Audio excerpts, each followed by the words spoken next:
We're in LA, the first stop on our California double. We're starting here with an Olympic distance at the LA Triathlon. Should be a good one. It's just tomorrow. We got in kind of late last night, just drove in here, and we'll head over to Oceanside after this. But first things first, taking on a strong, solid field at the LA Triathlon, and just looking forward to testing the legs after a couple good weeks of training.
Race recap time. LA Tri, solid day overall. I was second place behind Vincent Louis, and then Mika Tagholt was behind me, and it was a pretty good battle all day. The race itself was pretty straightforward. It was an early morning, like usual for non-draft races, 7 a.m. start. The surf was actually pretty decent. As we were starting, it started off pretty quiet, but then right before the high tide started to come in and we had a couple good sets. It was a little bit interesting because the buoys were put out last minute by the lifeguards because of the light. It just didn't get light until the very last minute, so we didn't really get to see the swim course and how the swim buoys exactly looked until just minutes before the race, which is no big deal. You just kind of go out there, you know, to turn at all the red ones doing the Olympic distance, and the gun went off, and I actually had a decent beach start. That sometimes can be a little bit of a weakness of mine, is not getting in the water well enough and getting caught up in kind of the group that's there. One of the guys, his last name's Riddle, just a young guy from South Africa, I think. He took off and just had a great start. He was the one everybody's chasing in the swim all day. And I hopped on Greg Harper's feet, he's the one who came out of the water a bit ahead of me in Escape from Alcatraz. And then I hopped on Vincent Louis' feet as Greg kind of separated a little bit.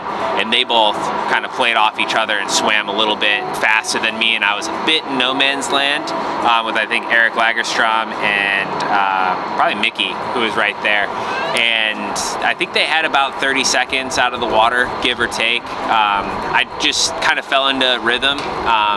Didn't really feel like I had like super high end, and kind of took until halfway through the swim to really get into anything. And that's kind of the tricky part with these early morning races, is there's like getting that warm up right is still something that I'm figuring out for at least the faster stuff.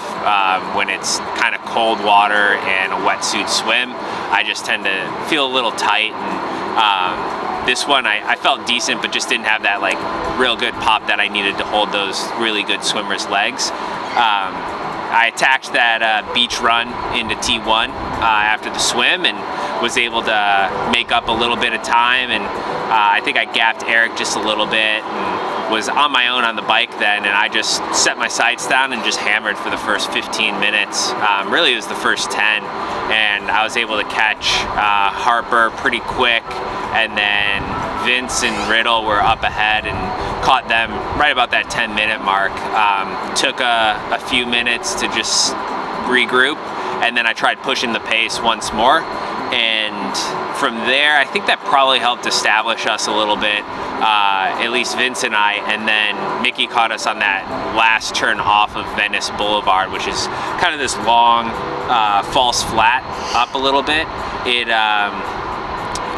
It's a little bit of a rough road, but there are some pretty fast sections too. We were averaging like 28 miles an hour, a little bit over that, and pushing pretty solid watts. And then it turns and you kind of have rollers for the rest of the time, and the pavement gets pretty bad as you get back to the area that's behind me, LA Live. This downtown area, it's just really rough pavement. Everything is just kind of cold patched, quick patched. It's not new surface at all, so you get pretty extreme potholes and pretty rough roads, which make it pretty taxing to do it. It drains you a bit when you're out there riding. So I just set to my own comfortable pace, and Vince came around me in the last few miles, and you know, it's his job to kind of set the pace at that point, and I just let myself recover and try and prepare for a fast run because he's one of the best runners in the sport. And coming off the bike, I was feeling like I could have a pretty decent run. I botched T2 a little bit as I fumbled with my shoe, taking it out of the bag. The tongue got kind of tied up, and that allowed Vince to get that 10-second gap, 5-second gap right out of T2. And from there, he just slowly pulled away. And overall for me, I was, throughout the entire day, really, I was right about at that edge of where I wanted to be, where I thought I was capable. Same thing with this run. Honestly, I didn't feel like I had like that much extra, like that extra gear that you need for a fast 10K run. It was close and I ran strong, but it gives me quite a bit of confidence overall, I think, through this race that I'm on the right track for racing well in Oceanside. Definitely didn't have the legs to hang with Vince today. I mean, he's one of the best in the business when it comes to this sort of distance, so it was good to test myself against him and kind of see where I was at. And overall, in comparison to the field, like, the run course was actually really challenging with a big hill, 2 laps, and so we did that hill twice, up and over it.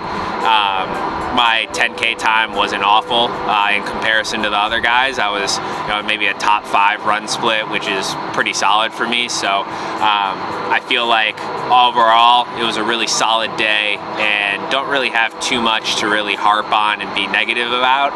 It was a lot of positives in the right direction, and I feel like it sets me up well for Oceanside this coming week.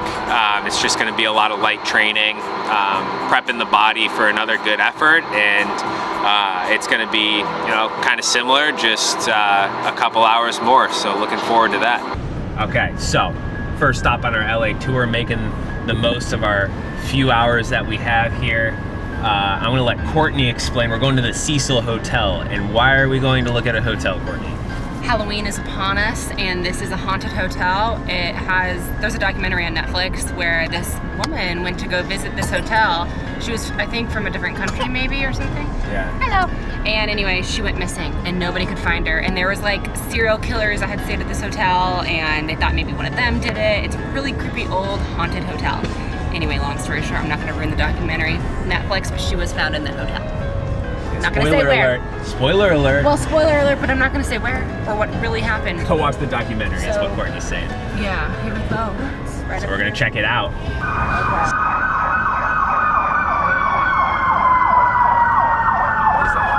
Alright, sirens in the background. But we have, this is it. Yeah, I think it's abandoned now. I think they shut it down. So, yeah, look at, yeah, it's private property. Whoa. That one famous serial killer. Famous, infamous. So. Oh my god, I see the water tank.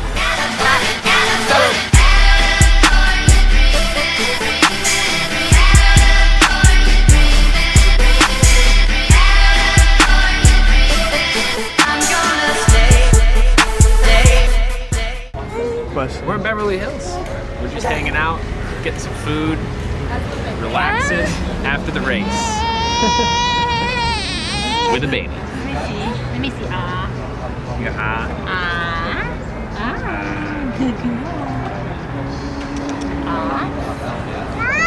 Yes. Yeah.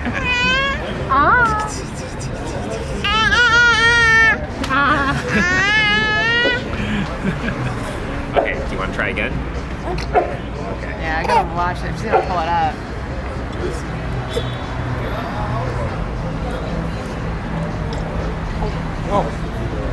Whoa. Okay. Yummy. Okay. That was good.